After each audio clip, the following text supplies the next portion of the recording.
present you few.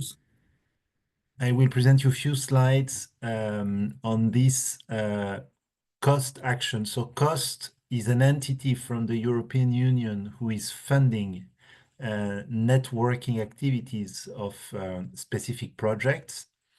So this is why they give a number, this CA 21140.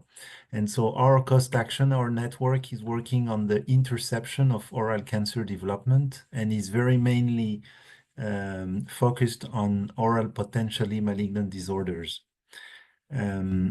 So as Dora was just stating, I'm a medical oncologist. I'm not a pathologist.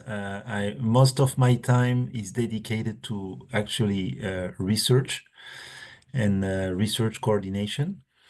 But I am affiliated to Centre Léon Bérard, which is a comprehensive cancer center in Lyon. And to Cancer Research Center of Lyon, where I'm leading a research team.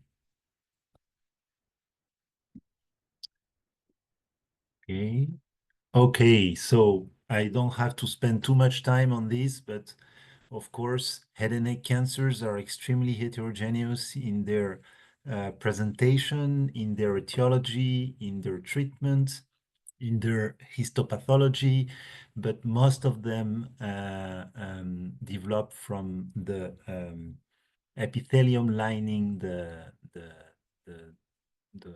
head and neck cavity, and especially the epithelium, and give rise to oral cancer, oral cavity cancer being the most frequent one among all the localizations. That most of them are HPV negative.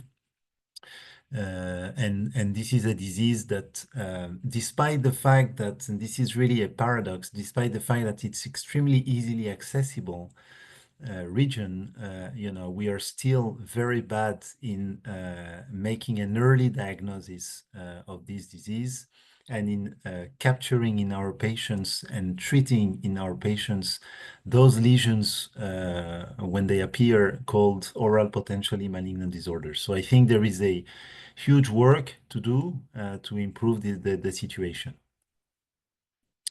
So as sometimes we when we have this ranking, of course, oral cancer is not lung cancer, is not breast cancer that are the most frequent ones, colorectal, prostate cancer, the four top cancers in the world. But still, the incidence is pretty high, especially I would say in Asia, in Southeast Asia. And in fact, most of those cancers could be preventable, if we would reduce drastically the consumption of tobacco, areca nut products, and alcohol. And so most of the oral cancers are linked to those behavioral factors. And despite the fact that we know this, and I think it's an important research question by itself, beside the fact that we know this very well, the numbers keep very high and they are expected to increase. So this is a slide I like to show. It was done, it's a work done by Jean-Philippe Foy some years ago. Jean-Philippe Foy is a maxillofacial surgeon in Paris, Pitié-Salpêtrière Hospital. And he did his PhD in the lab. And during his PhD, he was so smart that he did some other things, including these two nice papers in which this figure is extracted. So this was a century of research activity on oral preneoplasia. We call those things scientometric analysis. It's the only one I've done. Some people are doing a lot of scientometric analysis. We've done this one on oral preneoplasia, and it was interesting. Of course, it's not very recently done. We've looked at the Scopus database and other databases from the early 19th century to the early 21st century, and we identified almost 130,000 documents, and only 4% were dedicated to preneoplasia. So it's interesting to see that, in fact, most of the people get interested in what they see easily. And oral cancer, unfortunately, is often diagnosed at late stage, so it's easily, seen. And very few actually focus on the stage before, while we know that, preventing might be much more efficient than treating.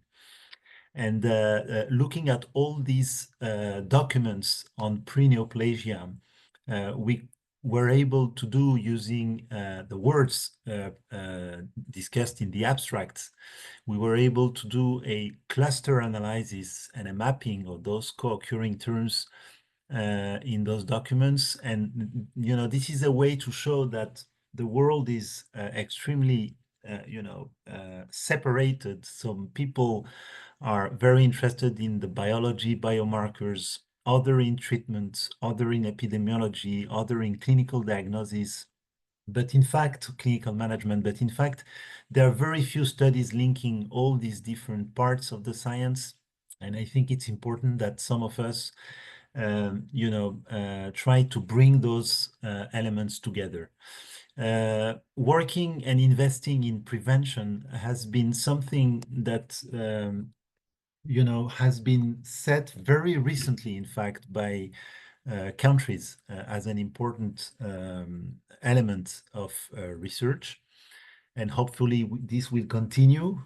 What's happening in the USA, is a bit worrisome in a way, but the US has set cancer research priorities in a Lancet Oncology paper in 2017, and prevention and early detection were part of these priorities, and it's and very well detailed in the document, and I encourage you to read this. They have launched in the US the NCI Pre-Cancer Atlas that is working very well, and in different settings, not only oral cavity, of course. There is a huge effort in characterizing the biology of preneoplasia. And in France, we have also a task force that is interested in this, but it's not as strongly supported, although we have two calls from the French National Cancer Institute, INCA, who are focused on precancer and understanding precancer biology. So invest in precision preventive medicine is important too, and there are several axes, priorities that one could set. First is to understand the biology, the biological mechanisms driving transformation, which is always extremely important to develop biologically driven interventions. You were talking about PD-L1 before we started. That might be an interesting biomarker to evaluate also in the context, as it is an actionable biomarker. It's important to identify people at risk, whether they have or not have a pre-cancer lesion or a potentially malignant disorder. Define and think about biological characteristics. In cancer, we call these things hallmarks of cancer, and they might be different, and we may need to apprehend them differently in preneoplasia as opposed to cancer. So these are the main priorities that one would like to invest in by developing precision preventive medicine. So oral potentially malignant disorders, we are talking about something that is in our place in Europe, not so frequent. It's much more frequent in the southeast of Asia, as you very well know, with a global prevalence of a bit less than 5%, mostly in males and strongly associated to tobacco. But we also know that females are very frequently affected as well. And we know also that some patients, a group representing You know, if I'm not mistaken, about 15% of the patients are actually non-smoker or do not have any risk factor. So histologically, hyperplasia and dysplasia can be identified in those lesions.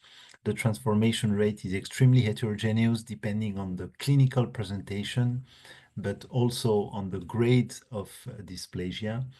And the issue is the field of cancerization is the high rate of relapse. But although it's a difficult thing to study, it's a very important opportunity to prevent malignant transformation. It's a window that researchers, caregivers should use to actually prevent malignant transformation. So as you know, the IARC has invested, and I was very proudly part of this working group who wrote this oral cancer prevention IARC handbook that is freely available.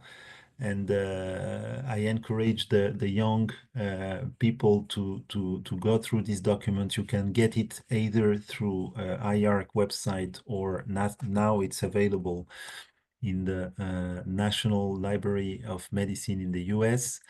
And it's an important resource that has been also summarized in a New England Journal of Medicine paper. So I always had this question, and some students ask the question, how often an oral cancer is preceded by an oral potentially malignant disorder. And Saman, that you all know, I'm sure, has led a meta-analysis of the data. And it's an important study, I guess, in the field, showing that around 30%, I think it's a bit less, 27 or so, of oral cancer are being diagnosed sequentially to an initial diagnosis of OPMD. As you can see, the studies are, in fact, the number of studies are pretty small.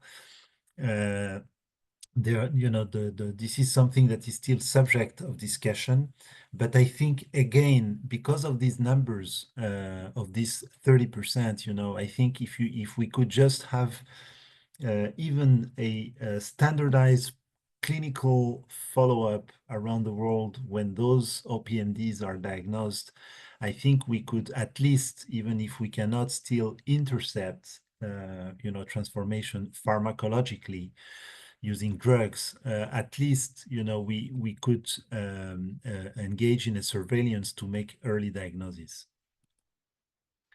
So oral cancer may be preceded by white and red patches. So this is for a general public. I just wanted to state that, the presentations are extremely diverse in my view. And all health practitioners should be trained to examine. And there is, as you know, a huge development of many different tools based on AI. But the fact is, if you don't ask the patient to open the mouth and to look into the mouth, whatever AI you have, you will not get the lesion. So I think it's important to train health practitioners. So to assess the risk to develop oral cancer, there has been several ways. Clinical features have been associated with the risk, an increased risk of oral cancer. So they are listed here. Of note again, never smokers, females, tend to have a higher risk of transformation. If you compare a patient with an OPMD, an oral leukoplakia especially, who is a female and non-smoker, the risk of transformation is actually higher than for a smoker, for a reason that we do not understand. The pathology, of course, assessment is critical in this area. And there has been a number of biomarkers. I listed here some of them. There are many others. We've been working on this field since many years, thanks to my postdoc at MD Anderson in Houston, Texas. And we keep working on those type of studies, although they are difficult because cohorts of patients with available material and clinical follow-up are extremely rare. And I will finish my presentation by an example of how the network INTERCEPTOR in Europe help us leverage this community to get a multi-centric cohort of samples and clinical information to study those biomarkers. So prevention, typically you have in science, you have those experts in primary prevention, secondary prevention, and tertiary prevention. And I think very often we miss the fact that prevention has to be envisioned throughout life. And we miss the fact that it is extremely important to focus on the individual. So, we always talk about patient-centered medicine. When we develop those strategies, we need to be much more patient-centered. And I think this is an effort also that I will give you some examples we are doing. So what is a cost action? Cost action, the definition for me is a good way to make great friends and hopefully to improve and do great science. So it's not funding research by itself. It's funding networking activities.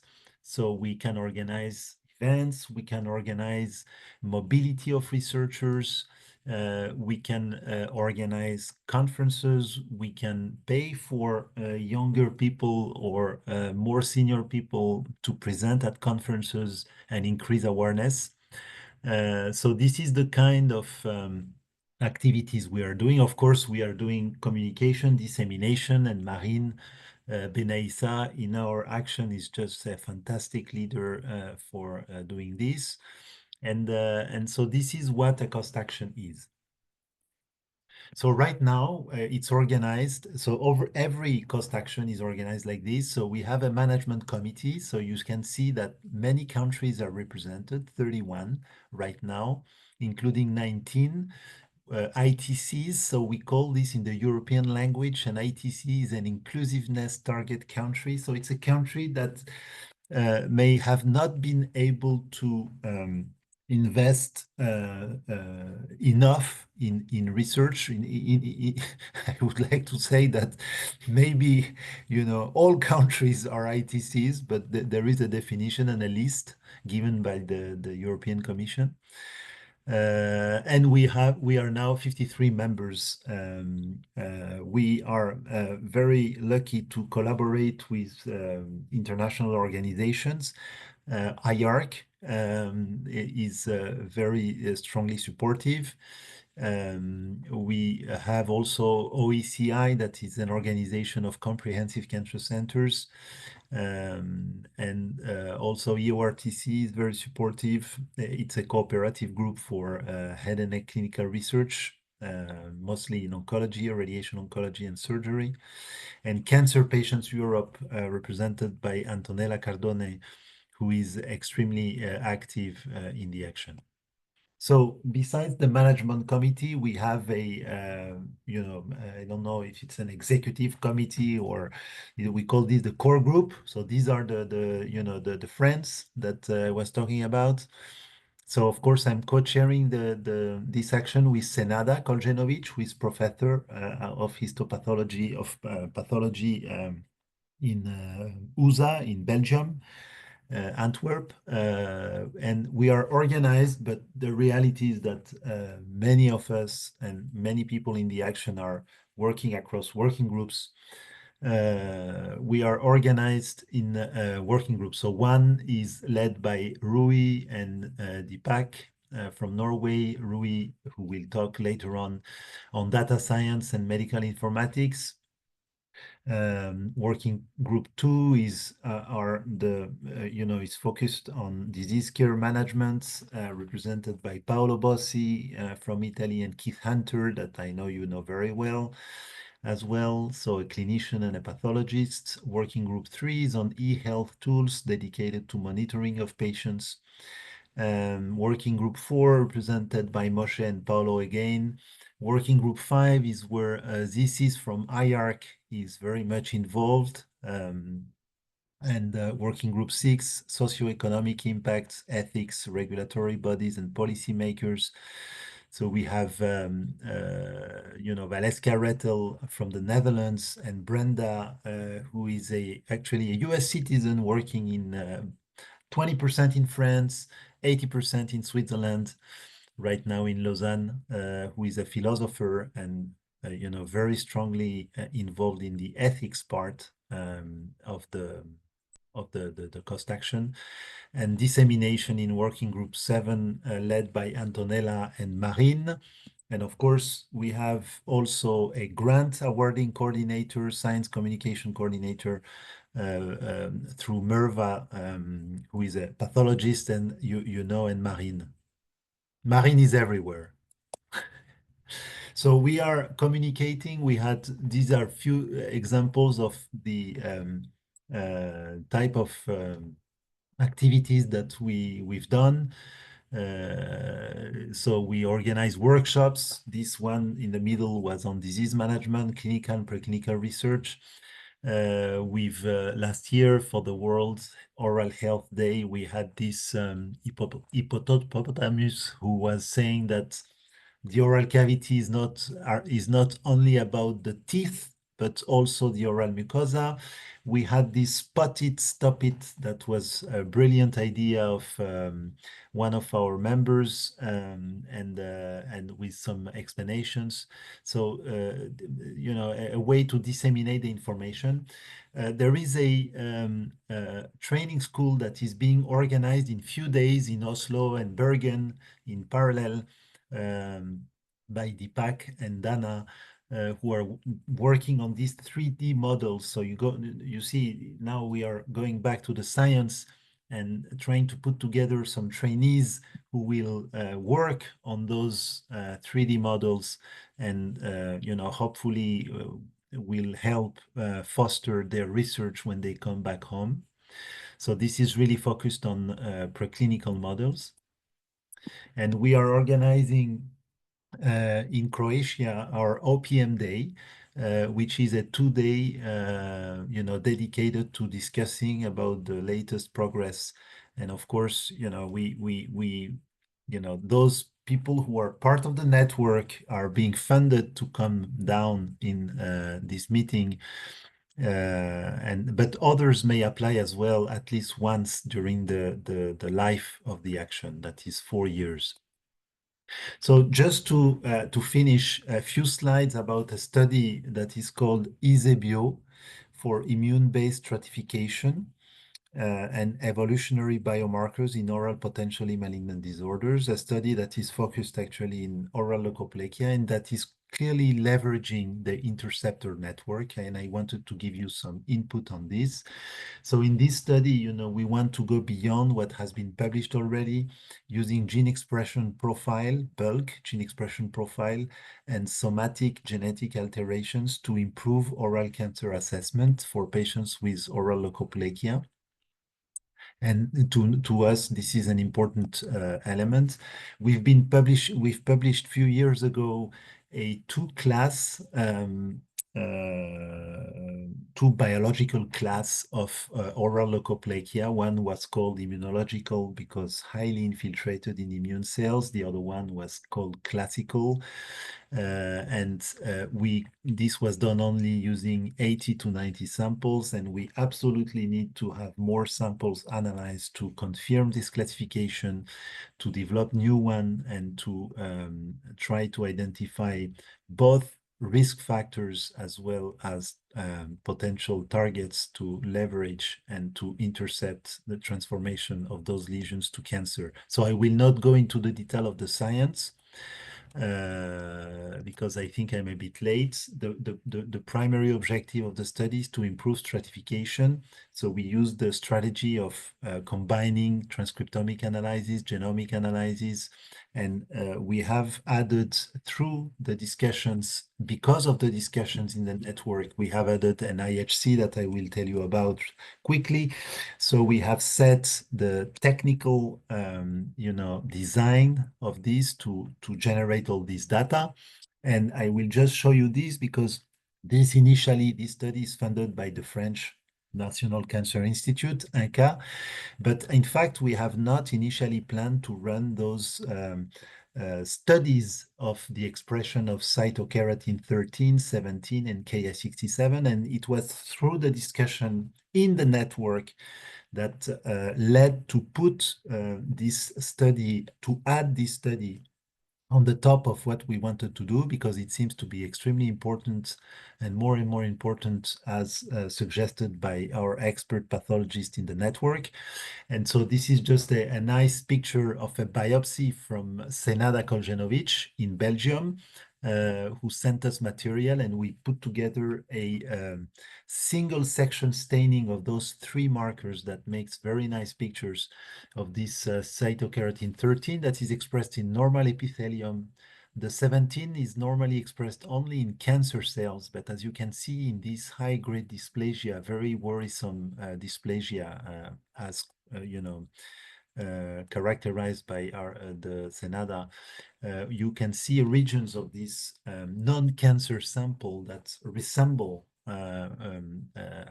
to a cancer because of the expression of cytokeratin 17. So it's a marker that allows help defining, characterizing dysplasia so all our samples from this study will be stained with this technique.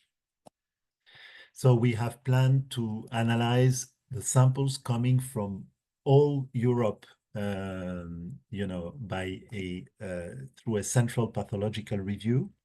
And you have the names here that I already cited. So it's a retrospective, multicentric, pan-European, 11 countries. It's very hard to get to those samples. We have some inclusion and exclusion criteria that I will get back to if you're interested in.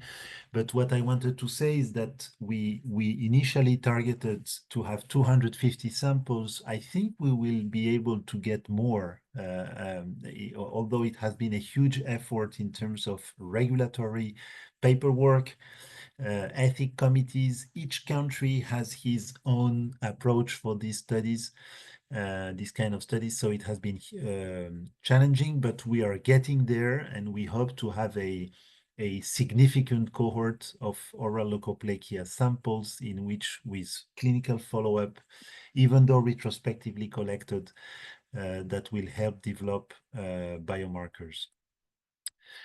So thank you everyone for your attention. I'm happy to answer any question, and I hope I was not too late. It was great. Thank you very much, Pierre, for your informative presentation. And I was thinking, Dorsa, please let me start the question and answer with my question. I have a general question about this organization, Interceptor Cost Action. It is great. And I was thinking about establishing such an influential organization in my country.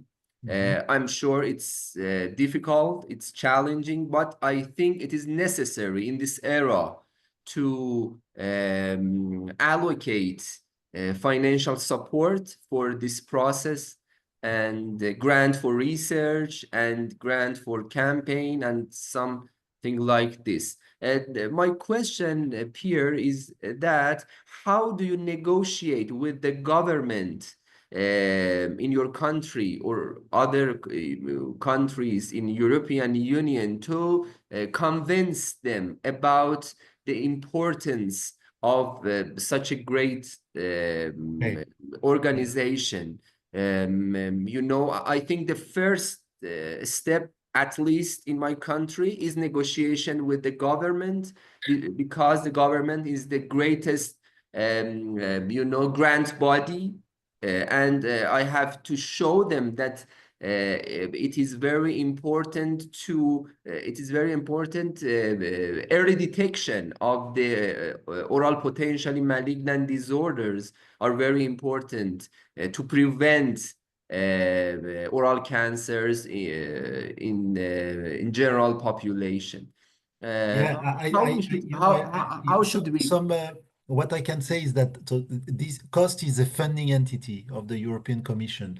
So we applied. We didn't do any lobbying. We applied actually twice. The first time it didn't go through, and the second time, we succeeded to get the funding. So it's a competitive funding application. So we didn't do any lobbying. There are some countries that are not in Europe, and you see, Dr. Hallie Holmes from South Africa, who is actually, it's interesting because South Africa is not part of those countries. And if Marine is connected, she can tell me how we call those countries who are partners. So these countries have accepted to fund the participation of South African people who are part of the network. So maybe instead of reinventing the wheel, you could maybe try to get this. So when she comes to our meetings, to the OPM day, she's actually funded by South Africa, not by our budget, because they have rules like this. So maybe it's an interesting way to bring Iran, into the. But then comes the politics. But and unfortunately that's always that might be an issue, but maybe that's a way. Okay, great. Thank you for your response. We have Moni. Moni, do you want to share your questions with Pierre yourself? Sure, my pleasure. Thank you, Pierre, for a great presentation, very illuminating. The question I have is that in your presentation, I noticed that lichen planus and lichenoid lesions were listed as potentially premalignant lesions. But to my understanding and to date, as far as I know, the previous data have been sort of controversial in this area. So I was wondering if your organization have ever performed a test to demonstrate the expression of cytocretin 17 in classic lichenoid lesions. No, actually, we didn't do this. Now we have this platform, and we would love to collaborate with anyone of you. I know it's hard sometimes to send out samples. It's not easy to do those 3 markers, chromogenic markers in a single section. You need there is a technology that I forgot the name, but that our core has. So it has not, in my understanding, those cytokeratins have not been extensively studied in lichen planus and lichenoid lesions. As for their role as an oral potentially malignant disorder, we just follow the WHO classification. Of course, the rate of transformation is much more rare, but we all have patients who actually, had lichen planus and developed cancer. And, we actually have analyzed one in single cell RNA sequencing recently, and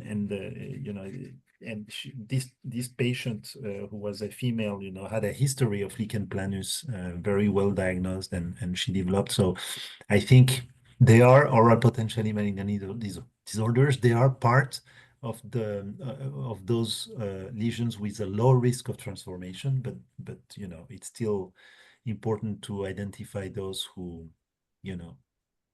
will develop, if possible. But our study for the retrospective cohort is really focused on leukoplakia. Thank you for your response. May I ask one follow-up question on that? Yeah. So you mentioned technological limitations and complexities. What are the limitations? Can this test be performed on formalin fixed and paraffin embedded tissues? You mean the cytokeratins? Yeah, Mhm. yeah. So those are all FFP samples, and you know, we will get experience because we have received from the European colleagues, we have received now 110 samples. We have others coming in. And so we are going to stain you know, a batch of 100 because actually 10 days ago we had a meeting. We call this the OPMD board. So it's interesting when, you know, we were discussing about your oral pathology 360.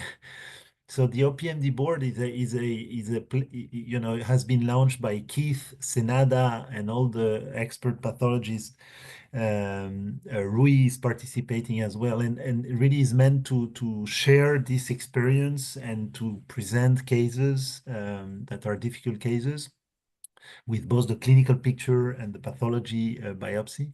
So you know, we will stain, we will get experience in oral leukoplakia with this marker. Senada has a lot of experience with this marker. She was doing these 3 markers on 2 sections. You know, we now succeeded to do it in 1 single section. I think it's an interesting marker, you know, but I'm not an expert pathologist. Just the studies will tell, you know, whether it can be useful. Wonderful. Thank you so much. Okay, Dorsa, I think we have time for one question. Do you have any question from the participant? No, I didn't receive any more questions. So we have some questions as well. If you prefer, you can ask, or I can ask personally. Yes, Dora, please. You're more than welcome. Okay, I personally have one question, and that's about the actually professionals, but I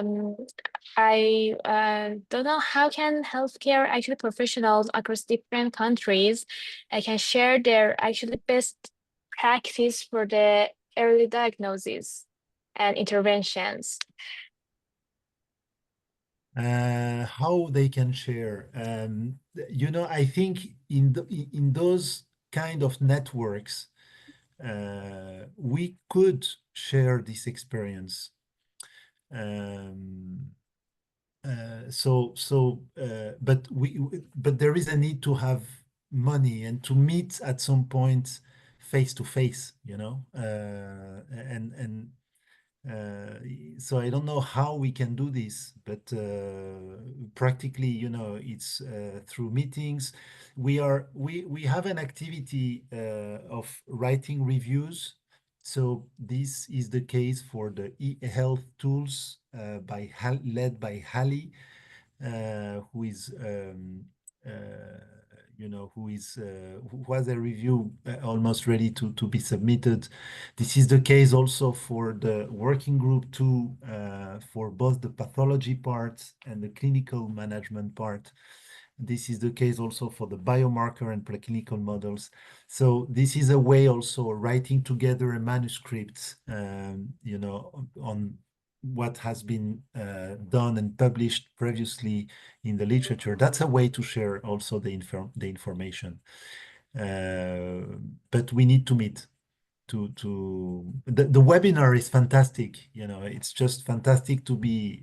I'm living in France. I'm in a meeting in the US, and we are doing a webinar in Iran. It's fantastic. But the fact is, it's enough. It's not enough, I think, to really work together. At some point, we need to meet face to face.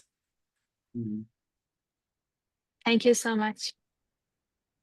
Okay, great. Let me add some comments on your presentation, Pierre. You know, I have found a problem about education. You know, today we have dentists or dental students, they commonly ignore oral screening, on oral examination. They have focused on some dental practice which make money for them. And they commonly ignore training. And also, this is my fault, this is my problem, to well train them about examination of oral cavity for early detection of oral potentially malignant disorders. And I think this is a general problem. Do you agree with me?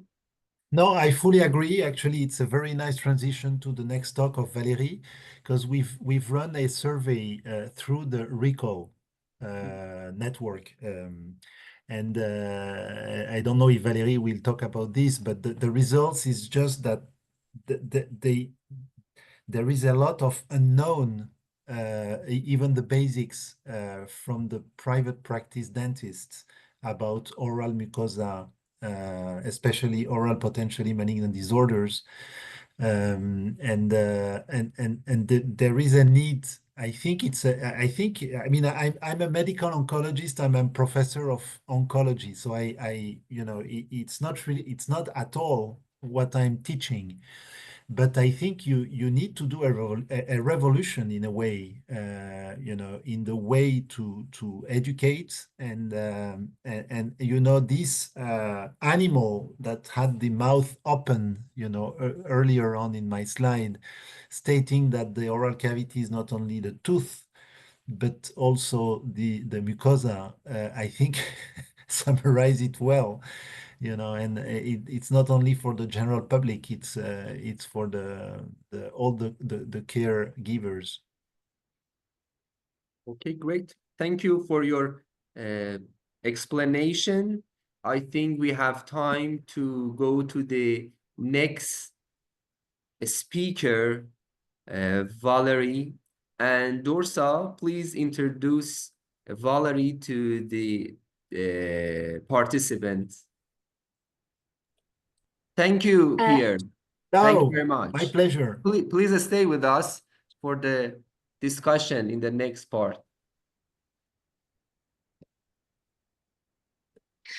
Okay, thank you, Dr. Pierre. Our next speaker is Dr. Valérie Szönyi. Dr. Valérie Szönyi transitions into dentistry after several years working with major cultural organizations. She now serves as clinical director in public health at the University hospitals, with clinical duties in periodontics at University Lyon and Hospices Civil de Lyon. Dr. Valérie, whenever you're ready, you can start your presentation. Thank you, and thank you for this kind presentation. I don't know if you can see my screen. It's okay for you?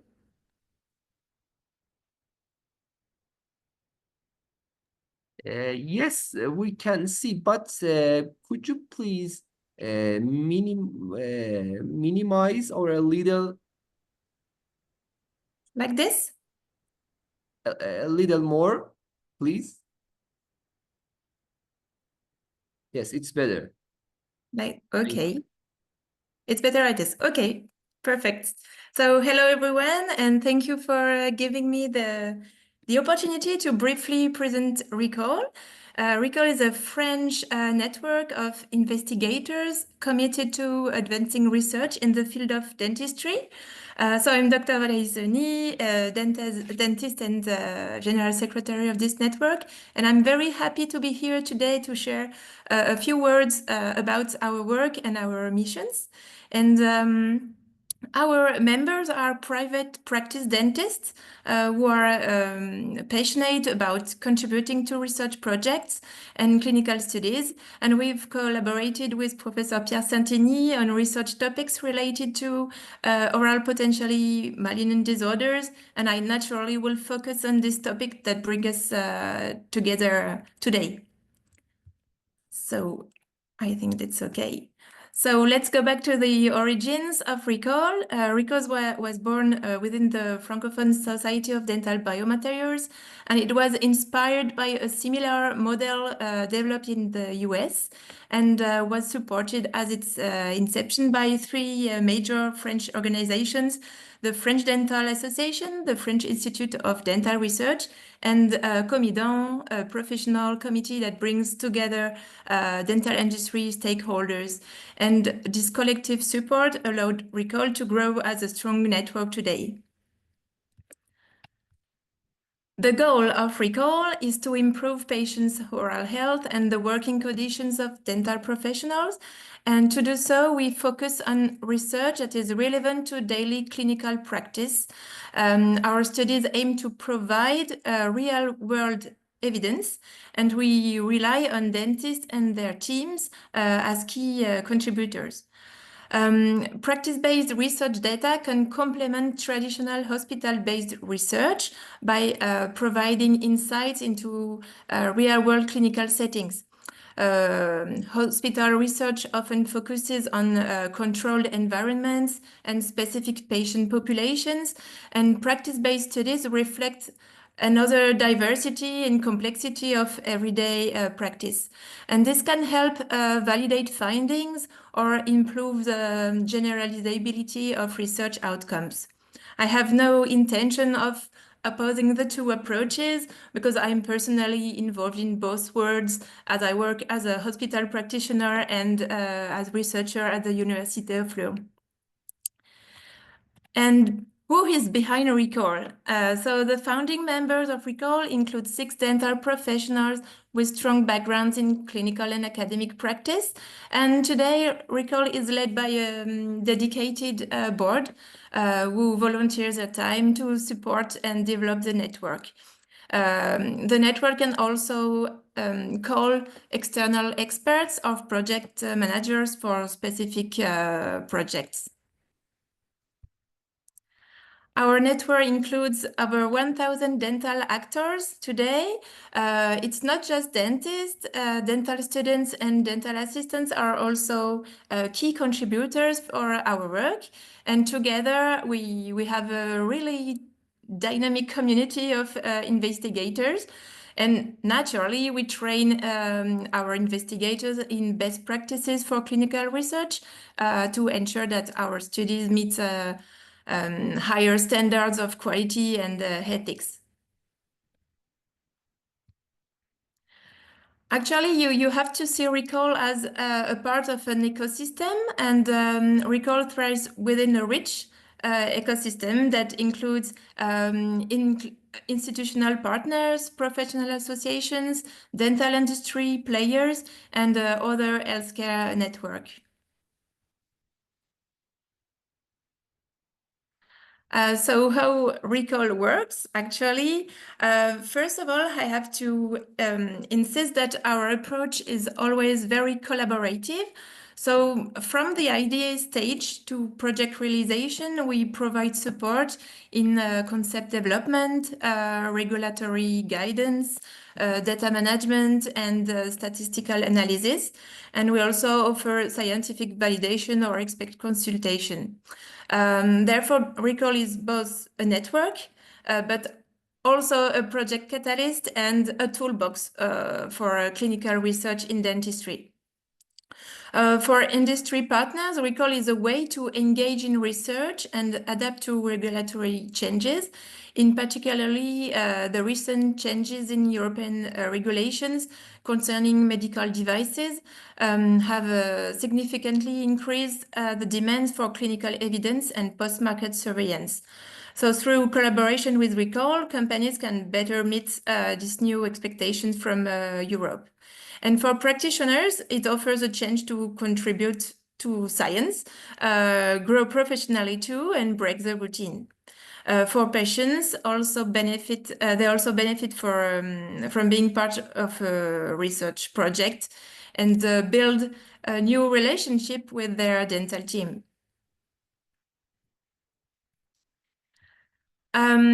So why do practitioners join ReCOL? In most of our studies, they are involved in, they are not financially compensated. And interestingly, these qualitative studies show that financial incentives were not the main motivation. for our investigators. Instead, what mattered most was the opportunity to expand their networks, contribute to scientific knowledge, and break the routine and change the way they are perceived by patients. They wanted also to position themselves as healthcare professionals actively engaged. A paper on their experience is currently under submission, and it also provides some guidelines on how to motivate, recruit, and retain practitioners within research networks like ours. So what does ReCOL can do? ReCOL conducts a wide range of studies to support clinical progress. Our activities include interventional and observational clinical studies, but also usability tests or surveys. And this diversity allows us to tailor our research approach to every specific needs of project and partner. And in the following section, I will present a few examples of projects that have been carried out by ReCOL. So concerning surveys, we have conducted numerous, notably in support of research projects carried out by students writing their theses.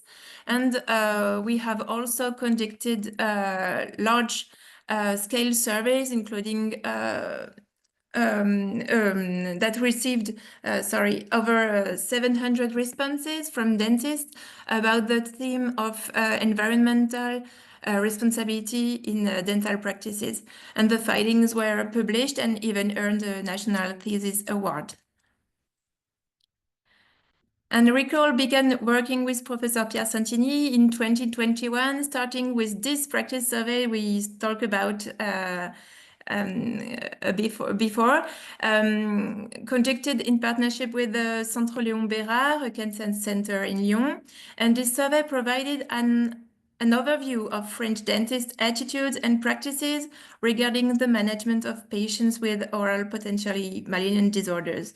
And dental surgeons are on the front line in examining the oral mucosa, but little was known about the knowledge of French dental surgeons with respect to lesions suspected of malignancy.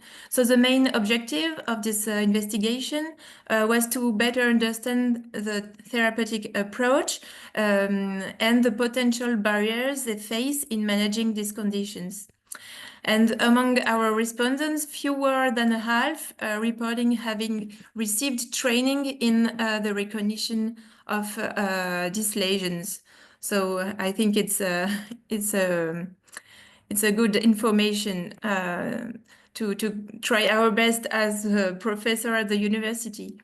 And almost all practitioners reported referring patients with confirmed or suspected lesions, and the majority refer them to oral surgeon or maxillofacial surgeon. And only 13% stated that they felt comfortable performing a biopsy. And the main reasons identified in order of frequency were a lack of knowledge on the subject, not feeling legitimate to manage such conditions, also being at the crossroads of different specialties, meaning that responsibility is often passed from one professional to another, and also a lack of time.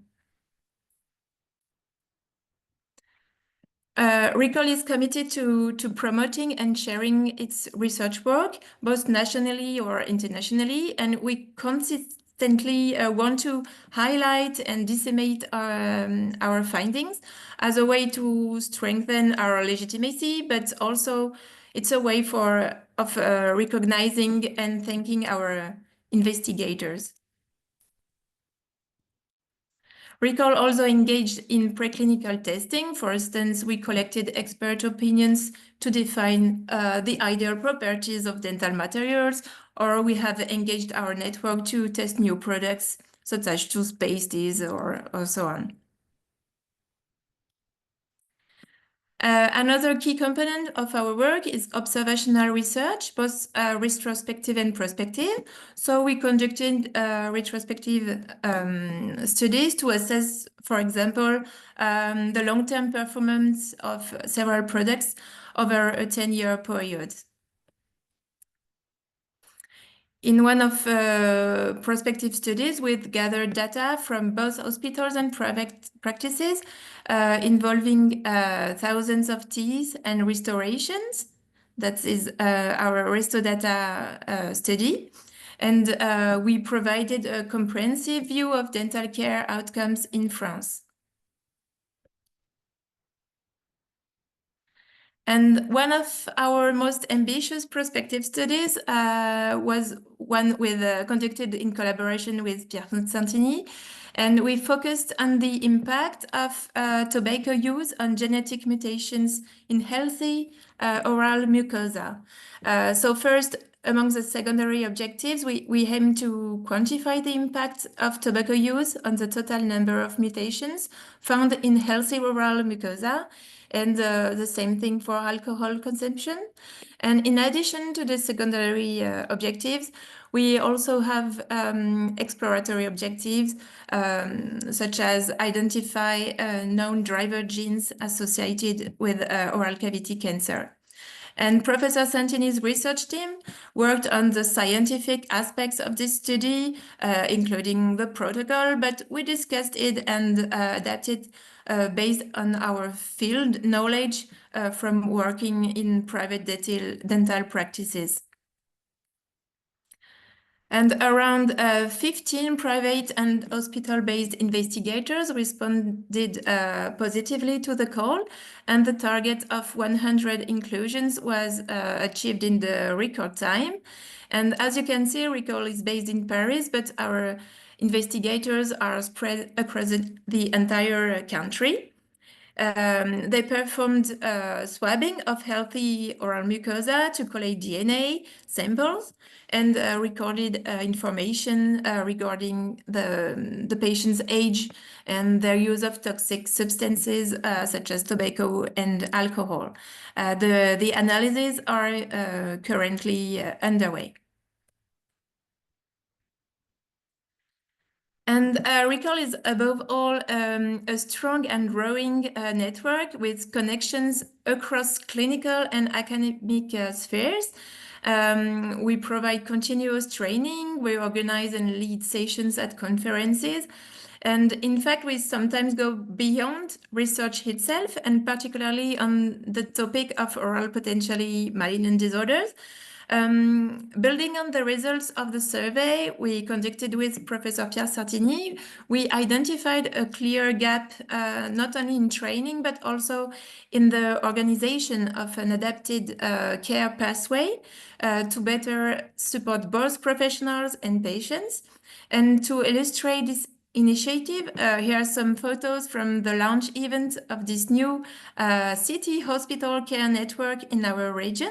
Around Lyon, and we organized a training session for dentists in the Lyon region, and we focused on the screening of oral potentially malignant lesions.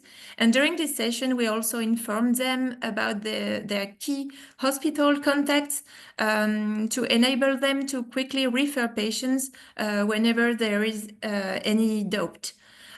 We developed a system to allow dentists to send a description of the lesion along with a photo, a picture, in order to quickly obtain expert opinions. And this approach ensured that necessary biopsies are not delayed, allowing for a faster diagnosis. This organization became a secondary objective that we had not anticipated when we first launched our survey.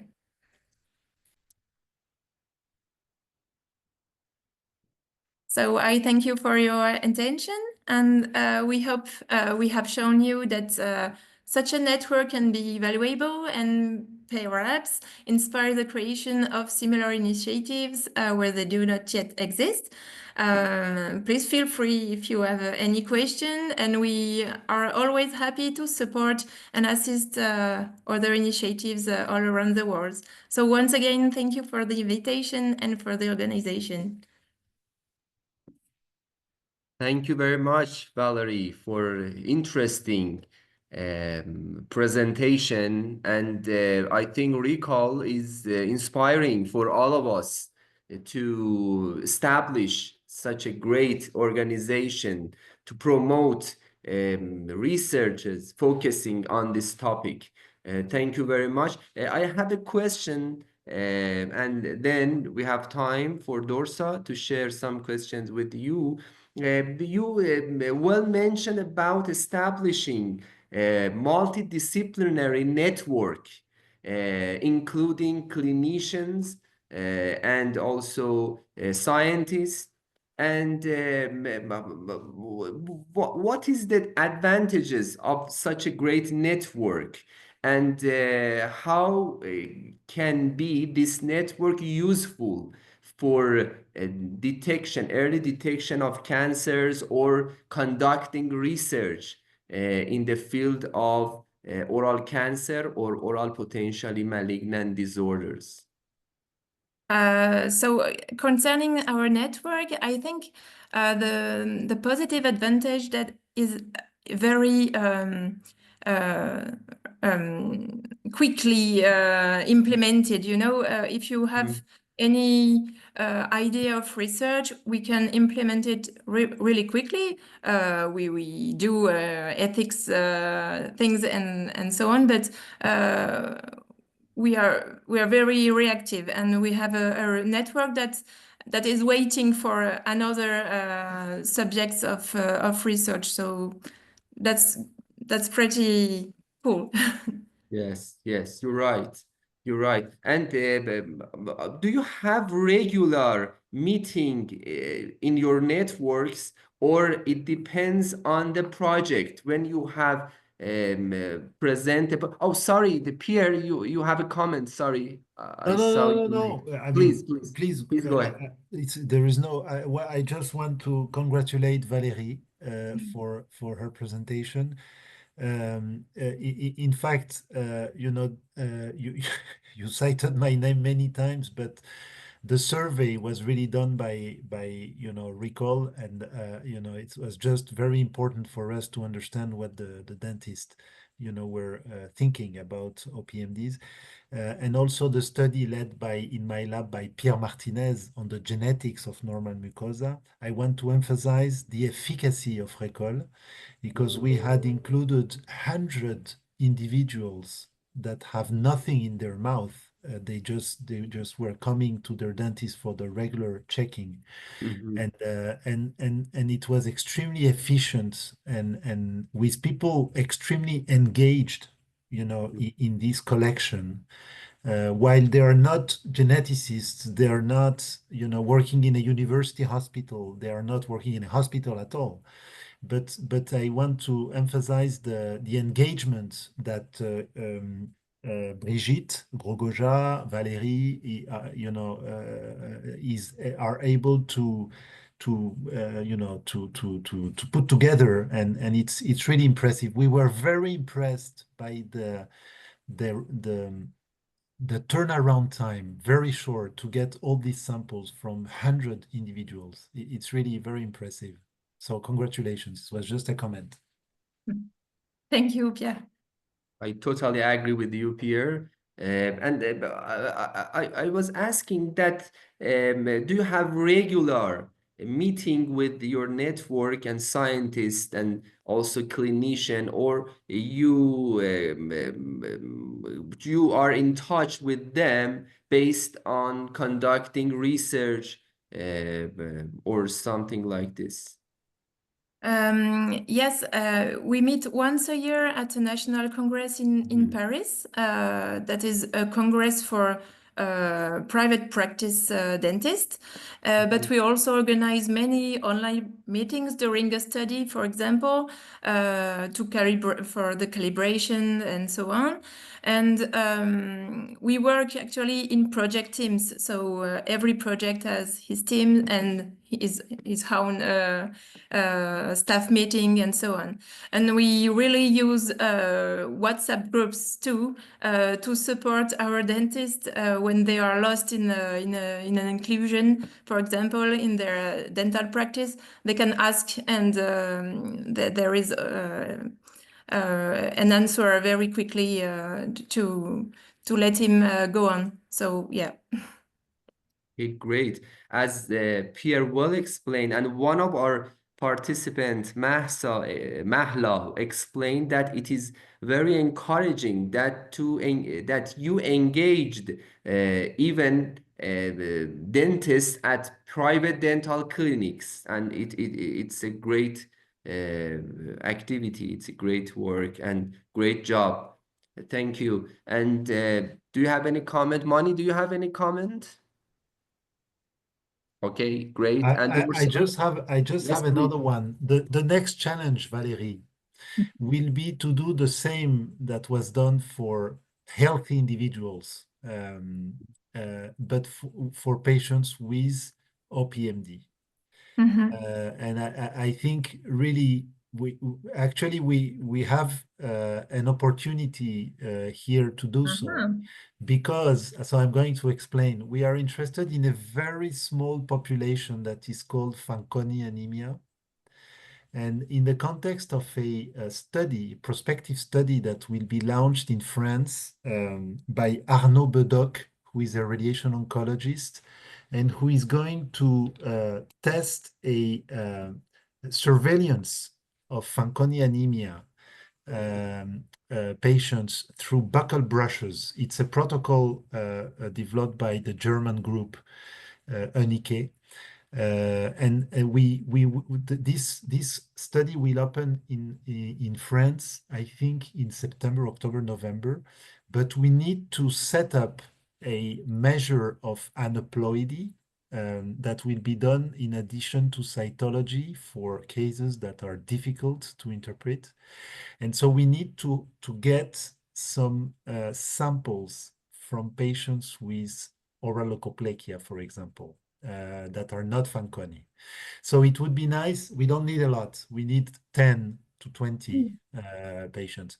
So I think it will be the next challenge, because I'm very curious of whether you will be as efficient. It's always hard to know how often those private practice dentists see patients with oral leukoplakia, for example.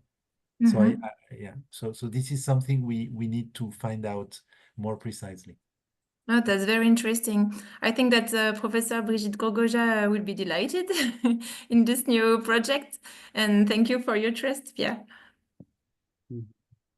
Okay, great. And I have a message from Rui that he will join in 5 minutes. Then we have time, I think, for 1 or 2 questions. Dorsa, do you have any questions?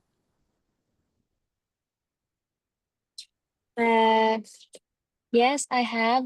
I think Dr. Drakhshan wrote us that we had only one case of Fanconi anemia with oral SCC in a 15-year-old girl. Yes, my colleague at the School Yeah. of Dentistry, Dr. Samira, mentioned in chat box that it is a rare lesion, and we have just we review of of archive, and we found one case of Fanconi anemia with oral squamous cell carcinoma in a 15-year-old girl, and it is absolutely a rare case. Yeah, Okay. it's extremely rare. Traditionally, Fanconi anemia patients for many years were, unfortunately dying from acute leukemia. and aplasia, and hematologists have done huge progress in treating them. And now from my understanding of what the patients associations are telling us, the main issue are oral cancer and other types of cancers. But oral cancer seems to be really now the main issue for those patients.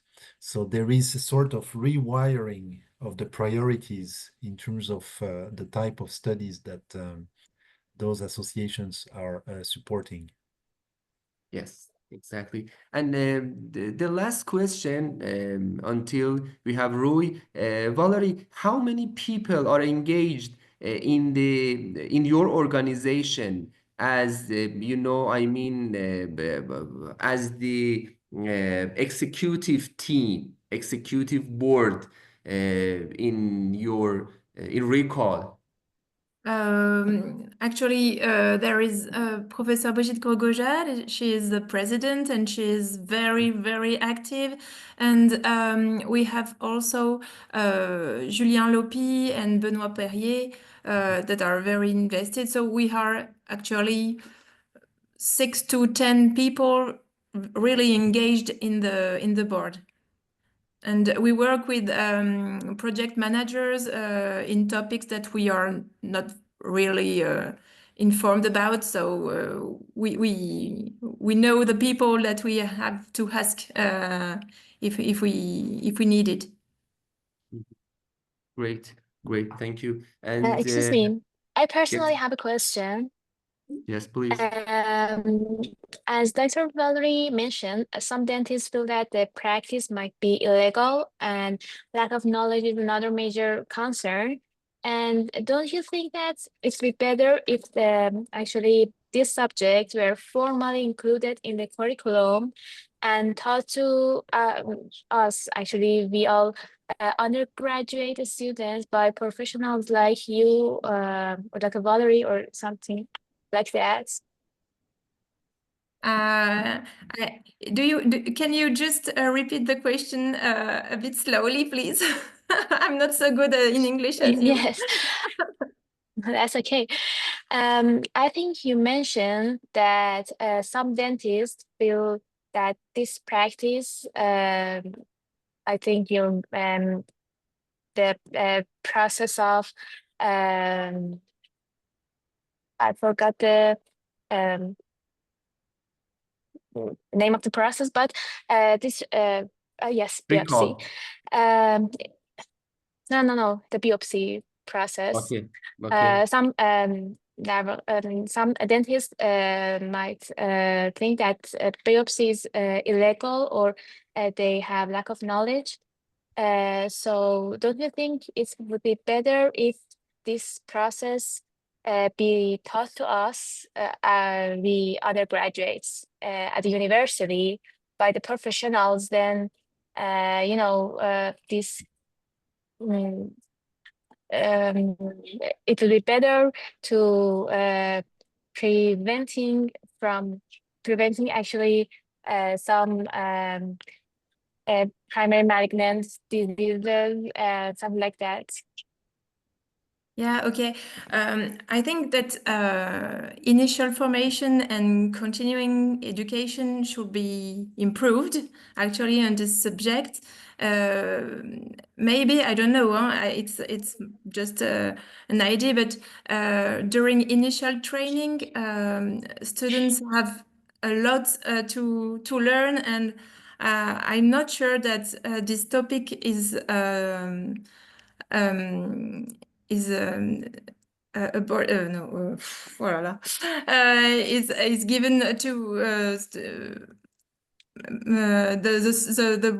I think we do the wrong way with this topic at the university. Maybe too academic and not focused on clinical things with practical training and so on. So I think it will be better to improve our education in our university, in French university. I don't know yours, but in French universities. No, ours is like different. We don't learn, for example, biopsy. Thank you so much. But let me ask Moni. Moni, we commonly not include performing biopsy, incisional biopsy in curriculum for the undergraduate students, and it is limited to postgraduate students of oral and maxillofacial surgery and also periodontics. How about you? Are you, is it included in your curriculum or extracurricular training? Let me be a little bit clear. It's not a requirement in our curriculum for the students to perform a tissue biopsy. In our school, we don't have a residency training in oral and maxillofacial surgery. And as a teacher of oral pathology, I try to encourage my students to actually perform tissue biopsy. I actually teach them personally to perform in the clinics whenever they have cases, and I train them by being at chairside and supervising the procedure. But I know that there are a couple oral surgeon colleagues of mine who are not really happy that I'm doing that. They actually said that the reason for it is because in dental school, it's very easy for the patient to get lost to follow up. Like if we perform a tissue biopsy, it is our obligation as clinicians to bring the patient back and actually follow up the patient with the results and follow up the patient over long run. But the problem is that a lot of times the patients, they get lost in the follow-up and the students are not as adamant as seasoned clinicians in following up the patients. Yes, thank you. Thank you for your reply. Pierre, do you have any? By the way, hello, Rui. Thank you for joining us. Hi, Rui. Hi. No, just a comment on the biopsy. You know, my feeling is that we need to develop approaches that are acceptable, of course, by the caregiver, the health caregiver. Because you know, it's interesting, this discussion, by the way, Dora, this question is a key question. You're asking a key question here, because this was one of the main results of the survey from Valérie, Brigitte in the ReCOL about these OPMDs. They don't know, they don't do the biopsy. So whether we need to teach them or alternatively develop new approaches, less invasive. You know, the Fanconi anemia, I'm sorry to get back to this very rare group of patients, but they don't want the biopsy. They want us to do buccal brushes. And I know for now, buccal brushes, you know, are not recommended. The biopsy provides a, you know, allows to provide a histological assessment that does not provide cytology, but still, I think we can get a lot from cytology. And maybe this is something we need to do, you know, as a community, run studies to get the best of cytology, which is much easier to implement in the routine care.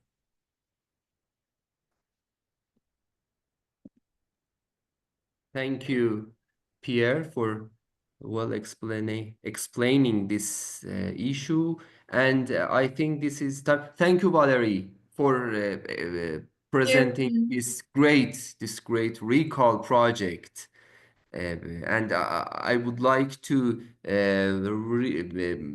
see your PowerPoints again, because it's very inspiring, and I can ask the authorities of the you know, university to think about such a great establishment for conducting influential research projects. Thank you very much. With pleasure. And it's a great pleasure for us to host Professor Rui Amaral Mendes as the last speaker of this session. Dorsa, would you please introduce Professor Rui? I am well familiar with him. He's one of my friends, and please introduce him. Yes, of course. Thank you, Dr. Valérie. Our next speaker is Professor Rui Amaral Mendes. He earned his DMD from University of Porto and previously served as professor, clinical director, and chair of the DMD program at the Catholic University of Portugal before joining Case Western Reserve at university and later the University of Michigan as a visiting clinical associate professor, fellow of the International Associations of Oral and Maxillofacial Surgery and the International Academy of Oral Oncology. He has led key interventions in head and neck oncology and oral medicine. Professor Mendes currently serves as Vice President for Communication of EASL, reviews for major journals like Oral Oncology and Oral Diseases, and has a long history of humanitarian work with Doctors of the World in Porto.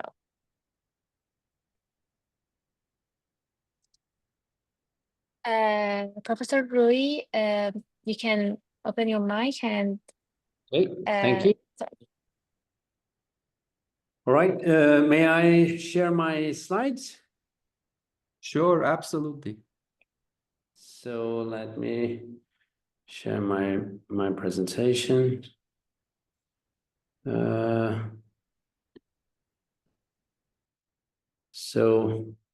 So hopefully, I don't know if are you seeing just the slides or are you seeing just one slide or the presenter presentation? You know, we see two slides. One of them is greater at the left side and the other one. Yeah, we see the Right. presentation, presenter notes. So Okay. yeah, you probably have to change your settings on your end. Okay, so let me just see, but otherwise I will just, sorry, because this is, No worries. just give me one moment. I know you are very busy today. Uh, Thank you for your time. I was just running from sorry. Well, I think I will need to do this just like a moment. Okay, let's see. Oh.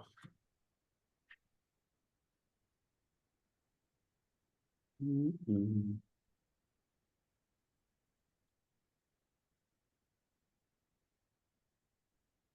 So I believe now you're seeing just my slides, right? It's great. Okay, all right. So so I have half an hour. So let's see if I can stick to time. I will do my best, and I would like to start by thanking Poyan for inviting me to be to participate in this initiative that aims to celebrate or the Oral Health Awareness Month. And to be here also as an honored member of the INTERCEPTOR cost action that is led by Pierre Saintigny and by Senada.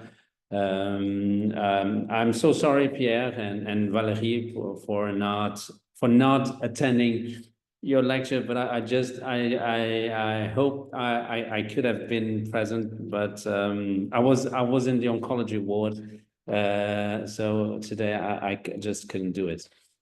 So so the topic of my presentation today, I'll be talking about so the title is Moving Towards Personalized Cancer Prevention, and basically I will try to focus on three projects that I'm currently involved which are the EUCC net,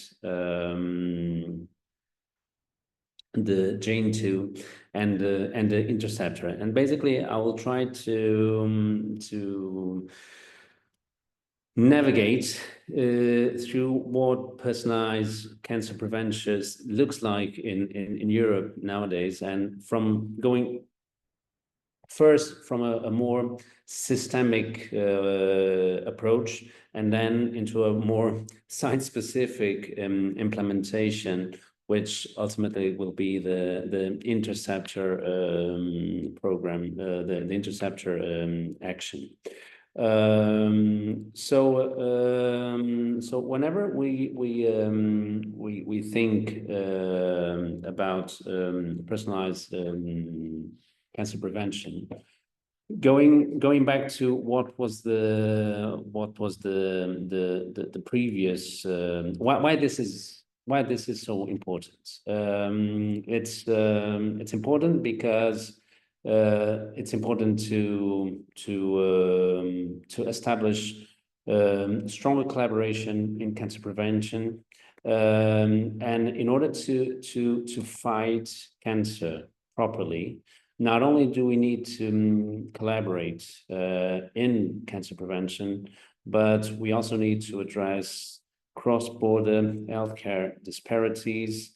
And because nowadays, and this is particularly relevant, and I will talk about this further ahead, as we move into the more personalized approaches, we will tend to rely more heavily on data.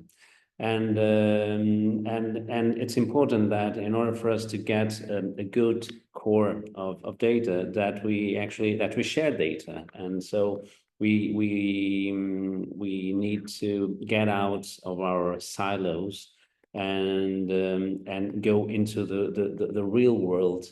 And like the real world data is the new paradigm when it comes to developing policies, developing studies. And the only way we can have a decent and a relevant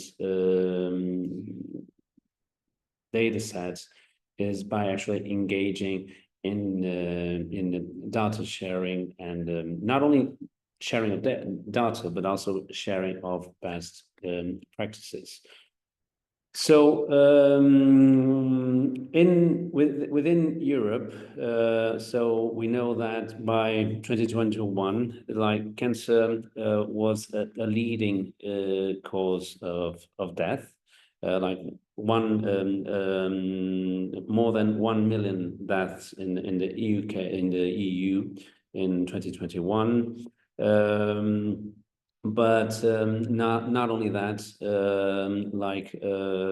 we also know that 50% of cancer deaths were linked to preventable risk factors, and we know, at least in the European Union, that by 250 we could prevent almost 2 million of cases, which are caused by tobacco, or 1 million that are somehow linked to alcohol, and almost 500,000 who are linked to air pollution and to other factors. So when initially the prevention was the first prevention policies were developed, so we were basically trying to develop messages that aim to target the population level. But this was mainly more on the primary prevention than when it came to secondary prevention and screening. It was still based on population. So basically, most of the policies, most of the programs, most of the initiatives they were population driven. Now, as we move forward, we are now considering more of a risk stratified screening, and this is paving the way to more personalized prevention. And what is personalized prevention? So, according to an ongoing project that I'm also involved, but it's not the core of my presentation today, which is profits. So personalized prevention covers both primary, secondary, and tertiary prevention. So from the risk factors to the early detection and the screening processes, but also to tertiary prevention, which is something that we often neglect, which aims to reduce the disease complications. But in order to do this, and this is where personalized prevention comes into the equation, we need to embed into the policies so different aspects, and those aspects basically can be grouped in three major groups. So the environment, societal group of risk factors like climate, healthcare system, infrastructures.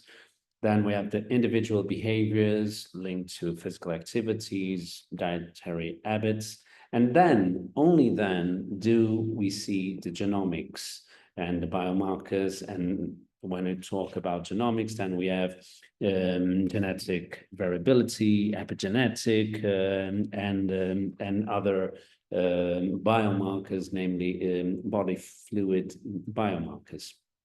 But we often, it still happens that whenever we think about personalized prevention, we tend to think only of the genomics, and that shouldn't be the only thing that we should be covering when we talk about personalized prevention. So personalized prevention is about these three group of factors. So from a very micro level to a very macro level, these need to be considered, but then they covered from primary prevention to tertiary prevention. So from the risk factors to the screening to reducing the complications.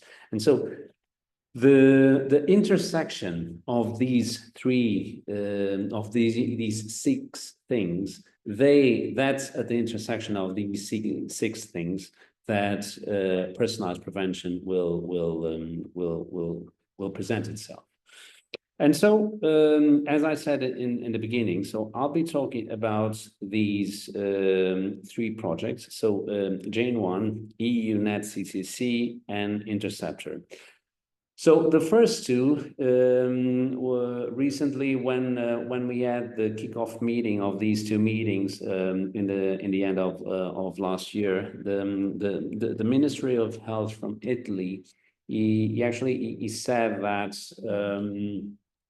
in order for us, the best way to explain what was EU Net CCC and what was JANE2, it was like the EU Net CCC was about the hardware, the cancer comprehensive centers, how they were organized. So it was the infrastructures, and JANE2 was about the software. So the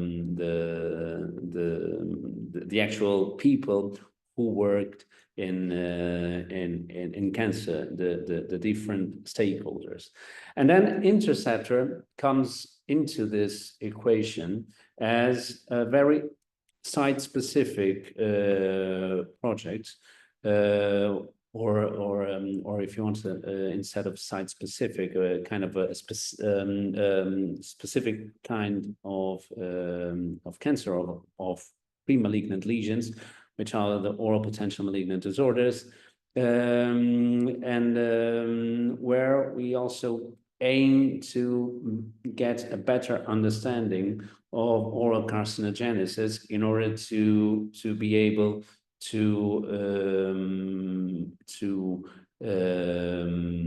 enhance the screening and the prevention of oral cancer and avoid the huge complications that usually are related to oral cancer treatments. And now, what these three projects have in common is that they try to build new networks and new networks of collaboration. And so they all have, in a way, a common goal, which is to advance personalized cancer prevention and care through cooperation. So, and you'll notice, like, if there's any message that I think it's important, one of those messages is that when it comes to cancer, and also to other areas of research, but now when it comes to cancer, the only way we can actually advance the knowledge is through cooperation, and this is why I've chosen these three projects, which I believe they epitomize that concept of cooperation. So just driving you through what is the current now, and these three projects are basically, they stand at the center of the European strategy to fight cancer. Like if the Europe Beating Cancer Plan is like the major framework, the policy document that serves sort of as a guidance to these projects. Now, these are the actual projects these are the boots on the ground, trying to put the philosophical concept into place. So the EUNet CCC, as I said, so that's the hardware. That's the hardware projects. That's where we're trying to make all the cancer structures in Europe to harmonize them, so that throughout Europe we are developing what we call the European health space, where basically all the countries will try to have similar or at least harmonized structures. So this is currently the biggest project that is being funded by the European Union in cancer. So it covers 31 countries, 163 partners from academia, hospitals, so several partners, and the aim is to develop 100 comprehensive cancer centers by 2028 in Europe. So this is like a major goal, and sort of almost like a dream. Now, the way we aim to do that is by building synergies between national and European level initiatives, enhancing participation in European programs, through the European innovation in oncology, and by accelerating the transfer from research to practice. So again, collaboration stands at the core of everything that we are trying to do within this project. And ultimately, the goal is to make high quality cancer care accessible, and to strengthen also the quality of the outcomes of the research. Hopefully, what we aim to have is to produce impact both at the local and the national level. At the local level, by aiming to integrate best practices into regional hospitals, improve patients' access to preventive measures and screenings, and then capacity building for healthcare professionals. At the more national level, then is to influence the national cancer policies and prevention programs, to develop national guidelines for cancer care and prevention, and to enhance data collection and monitoring systems. So you see that if you look at what we aim in terms of impact, both at the local and the national level, you see that the word prevention is pretty much within the is almost like a keyword in everything that is being done. Then at the European level, the idea of this project is actually help to create a European policy, a European framework on cancer care. And we aim to do this by strengthening the collaboration among those 11 comprehensive cancer centers. So it's not just creating the comprehensive cancer centers, it's actually then to make them collaborate, create a network where the different centers are pretty much working as a network. Okay, and that ultimately will allow to at least in theory to implement so standardized patient pathways across the European Union countries. And this means that regardless of whether you are in Portugal, in France, or in Poland, you will get a similar approach, like so the pathway that you'll follow will be pretty much the same, because we aim to abide by the same standards. Now there's also room for international collaboration, but I won't go into that at this point. So now, like the main outputs when it comes to so one of the working groups within the EUNet CCC is focused on personalized primary and secondary prevention. Okay, so that is one of the tasks that is specifically devoted to not to primary and secondary prevention, but to personalize primary and second prevention. So this goes back to that paradigm shift that I've mentioned in the beginning. So we're trying to move away from populational based approach and try to engage in these more personalized approaches. So the way we are doing this at this moment is both by trying to map all the prevention activities that exist in Europe, try to get an understanding of what are the different prevention strategies that are being adopted Europe-wise. Knowledge sharing, so identification and sharing of successful practices in prevention. The establishment of prevention hubs, like this is a major concept. What a prevention hub is, and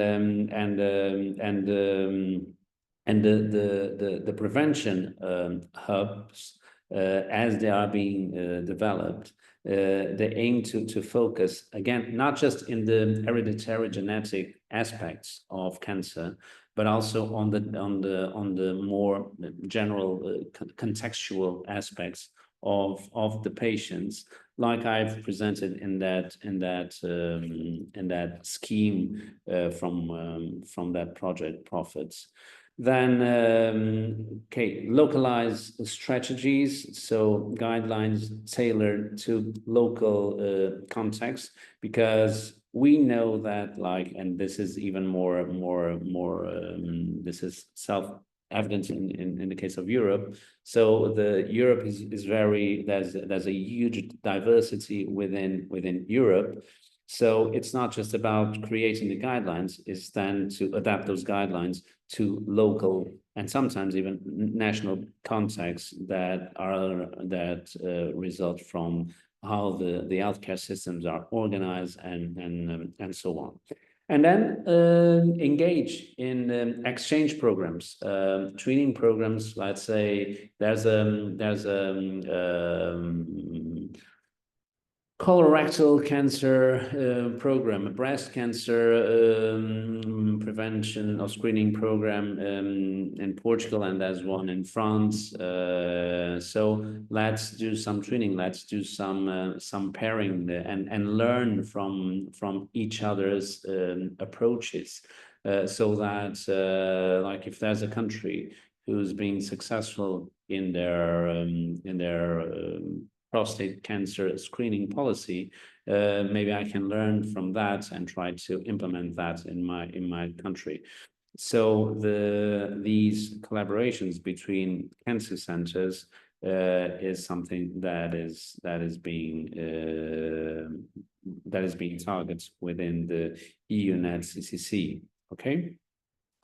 Again, one of of these main targets that we have during this project, I will basically just focus again on the first one, which I believe is the most, let's say, groundbreaking concept, which is that of a prevention hub. So a prevention hub, it's basically a collaboration, not between comprehensive cancer center, and by a comprehensive cancer center, what we are talking is not just it's not just an hospital. It's a comprehensive cancer center is a healthcare infrastructure that links both primary healthcare and tertiary healthcare and research, so that we can go, let's say, from bed to bench side and to bed again, and it's an integrated approach to prevention. So within the personalized prevention, one of the things that I think it's crucial, and that is pretty much transversal to all the projects, both to EUNet CCC, Jane2, and even Interceptor, is patient involvement. We need to get the patients involved in everything that relates to personalized medicine, like the policies, the development of the research, the patients. They need to be actively involved. And not just in, for example, not just in sharing prevention guidelines, because in the past that was something that we sometimes did. So we would ask patients associations to share, to make the guidelines public, but we need to actually to make the patients to get involved in the development of all these tools. The other thing that I would like to also mention, looking at the future outlook and strategy, is of of the several aspects that I think are worth highlighting, there are two that I deem particularly relevant.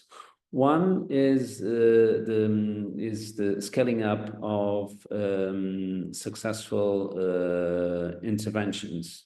So if we manage to identify effective cancer prevention, detection, and treatment strategies, then we need to expand them. So that we need to scale things up. Again, get out of the silos. It's not just something that's doable in one specific country or in one specific region. We need to scale up all the good practices. The other thing is to actually to leverage that scaling up, both in AI and in digital innovation. Okay.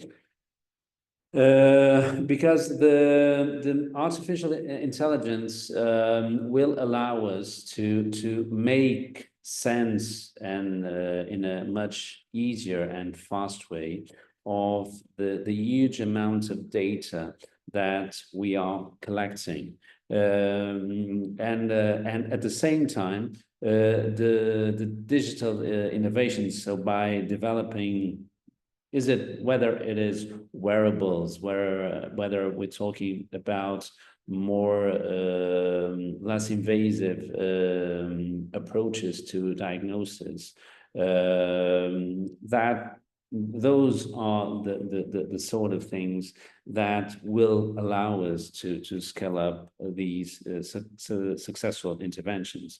Not going much into detail or going much in depth into one of the discussions that I heard a little bit. But like the example that Pierre gave for Fanconi anemia patients, where they are not very keen on doing the biopsy and so on. So we need to find other solutions that are less invasive to try to deal with these patients. And so this is right for Fanconi anemia patients, but it's also right for I think it also applies to other patients. Okay, so this one I'm going to pass, and then we have the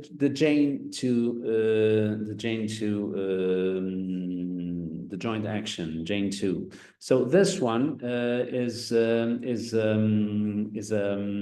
the one that basically it's basically more centered on capacity building, on the establishment of a network of experts. So joint action, the Jane 2 stands for Joint Action on Networks of Expertise in Cancer, on Cancer. And this basically, so this is Jane 2 because we had Jane 1 previously, and Jane 1 was at different working groups. And now each of the working groups that existed under Jane 1, under Jane 2, they've been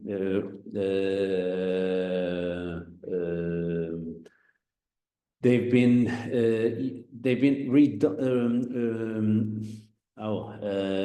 given a new name, and now we no longer talk about working groups. We talk about network of experts. Okay, and so within this, Jane 2 covers the EU and SCC covers 31 countries. This covers 29 European countries, slightly less partners, but still a huge number of partners.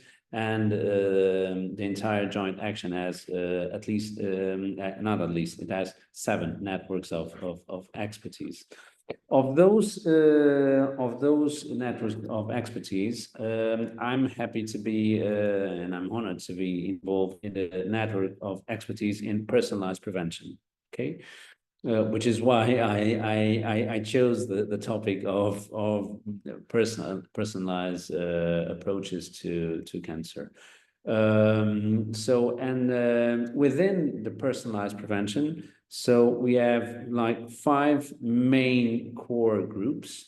So one focus on education, training, and health literacy, one focus on health policy, the other one on lifestyle aspects, then the other one on mapping personalized initiatives and all the omics, and then the last one is about genetic and epigenetic risks. Okay, so just guiding you through this through this. So the one on health literacy is led by Unicancer from France. The one on health policy is led by Portugal, is led by me and a colleague from the Oncology Center in Azores. And I'm just going to spend a little bit more here just to show you that in the description of what we are aiming to do, basically we aim to outline a strategy for developing health policies for personalized cancer prevention, but integrating, again, omics, AI, insights from the European Cancer Inequalities Registry regarding the impact of the social determinants of health. Okay, so it's not just about the omics, it's not just about the genes, it's not just about the metabolomics, it's actually going for the broad picture from the micro to the macro level. So then there is the other important group, which is the one that focuses more on the use, on the adoption of approaches based on omics sciences, and then the genetic and epigenetic risks network of expertise, which is led by colleagues from Italy. So ultimately, what we aim within this network of expertise is to advance the individualized strategies to prevent disease by integrating, again, genetic, lifestyle, environmental factors into tailored healthcare approaches. So this is our main goal within this group, and then going for last but not least, the interceptor, which at least to me to a certain extent is the diamond in all these projects, because this one in particular speaks to my heart, because it dwells on oral carcinogenesis. So I don't need to explain where we stand when we talk about oral potential malignant disorders, what's the malignant transformation rate, what's the definition of the most common OPMDs. So I'm pretty much sure that everyone knows this. But this project that is being led by Pierre, Saintigny, and by Szönyi from the University of Antwerp is again, it's based on a network. Again, the networking process, the collaboration is central. It's central to these approaches, and not only are they collaborative, but they are also multidisciplinary in the way they have been framed. So you like Pierre is an oncologist. Valérie, I believe you are a chirurgien dentiste. Okay. I'm an oral surgeon. We have oral pathologists. We have data scientists. So we need to work not just collaborative and in a network fashion, but also in a multidisciplinary approaches, because that's how that's where the truth eventually will come. And so within this within Interceptor, again, there are some similarities to what I've explained for the other two major projects that dwell on cancer overall. But now here we have understanding the healthcare trajectory, so gathering data from population-wide registries. We have healthcare management, so standardized patient care and monitoring, so which I also address within the UNCCC. So that's one of our goals. So make sure that everyone has equal access and access to equal or to sort of similar approaches, similar pathways in terms of disease, understanding the socioeconomic aspects. Like this is very important, and then developing new prevention strategies. That's also what we are aiming to do.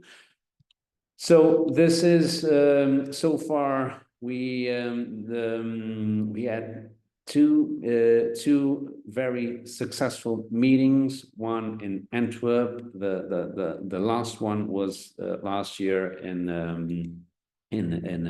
Porto, at the Medical School of Porto. And in June we'll have a new one, which based on what we know so far from the program. I'm certain it will be also very successful one, which will be held in Zagreb in Croatia. And again, we'll have representatives from the patients. We'll have oral pathologists, we'll have oncologists. So again, a multidisciplinary approach, a network approach. And so I think that what I'm trying to give away here is that these three examples that I've given are three, I think, excellent examples. And I know I'm biased because I'm involved in all three, but I believe that these are three excellent examples of how the approaches to cancer in Europe are being developed in a networking fashion, in a collaborative fashion, in a multidisciplinary fashion. And when we think about, and this is my second take-home message, like if the collaborative aspect, if the multidisciplinary aspect is essential, it's also essential that we understand that personalized approaches to cancer do not end or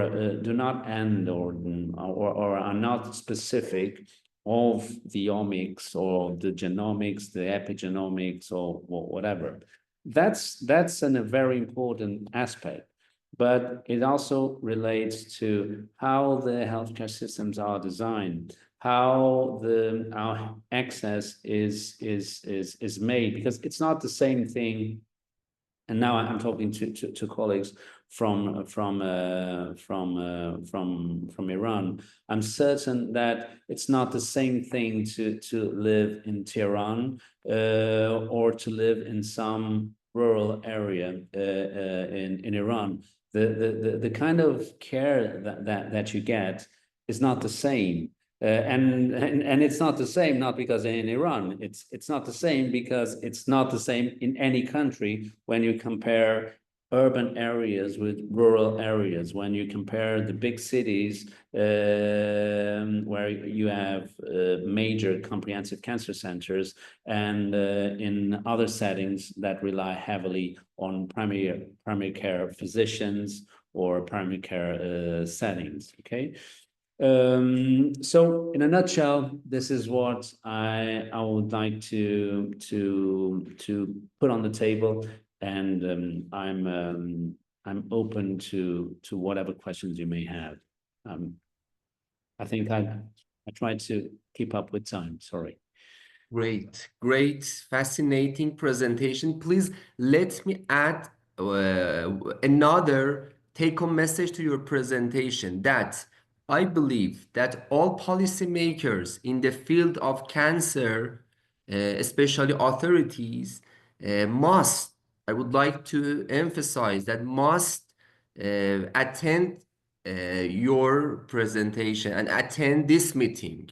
Because I think if a policymaker attend this meeting and hear and listen to your presentation, his or her perspective about cancer prevention, or as you well mentioned, as you greatly mentioned, personalized prevention will greatly change.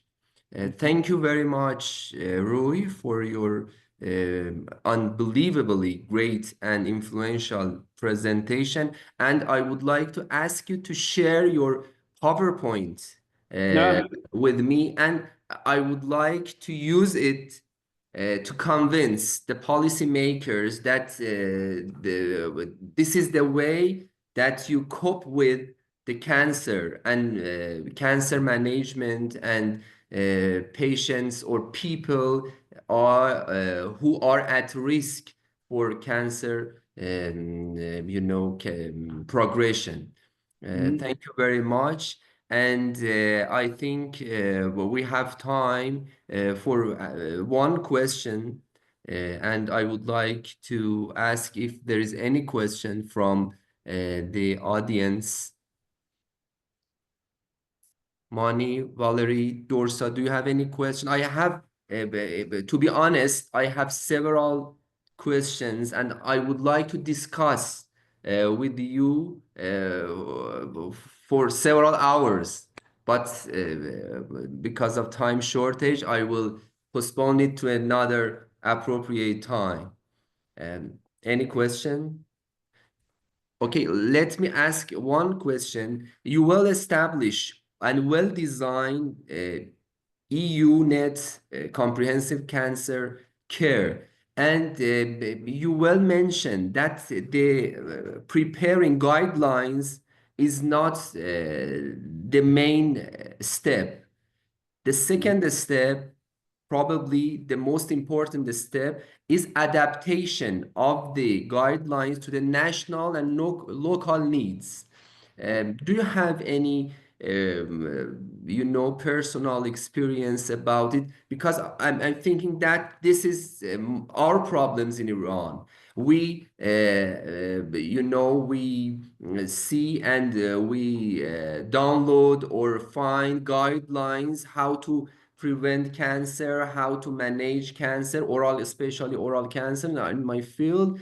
And it cannot be, it cannot be used in our region. Do you have any comments about it, Rui? Yes. So my comments on that would be that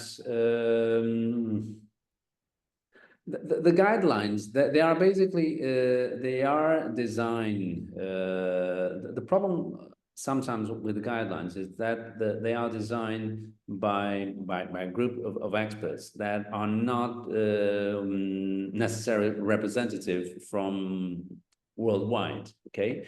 Yes. So like now in the case of Europe, we already see that there are differences because the health systems are sometimes are completely different. For example, in just giving the example of Portugal. In Portugal, there's a very big integration between primary care, the primary care health system and the tertiary healthcare system. Actually, just last year there was a reform in the healthcare system, and now each major hospital is linked to several community healthcare centers, you know, and so this gives a rather broad and comprehensive approach to healthcare. And so it will be easy, at least it will be easier for if you want to develop some policies that rely heavily on general practitioners, for example, it will be easier to do that. But now, for example, if you are in a country where you don't have that sort of framework, where the healthcare system is not organized in that way, obviously that it will be more difficult to organize things. But I can tell you that I think it's a doable thing. The question is trying to understand what is the common denominator, and then try to adapt things to sometimes cultural aspects that are inherent to a particular country. And I can tell you that since the beginning of this year, I was appointed to the center. It's a structure within the multinational association for supportive care in cancer, and which is MASC. And MASC has developed a center for a committee for centers of excellence. And basically, what we try to do with that committee is to acknowledge and to prize comprehensive cancer centers that we believe uphold certain standards.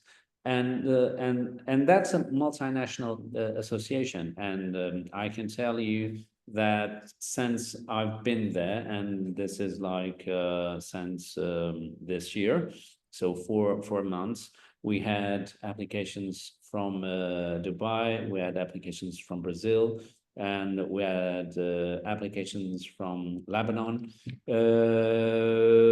we had applications from UK. So it's very diverse. So I think it is possible to, even though we have different settings and we have different healthcare systems, it is possible to develop standards that so it's possible to learn from other experience. Say it would be possible for, let's say, for you guys in Iran to see what we are doing in Europe, and then try to adapt it to your specific context and to your country. So my experience, and that was your direct question, was if I had some experience. Yes, so I have the experience within MASC of having to actually check different or to map different systems in different countries worldwide. And I think that's doable, and we can still find a common ground to what a proper system might be. And let me just make one last, at least one comment to one of the things that you've mentioned regarding the policymakers.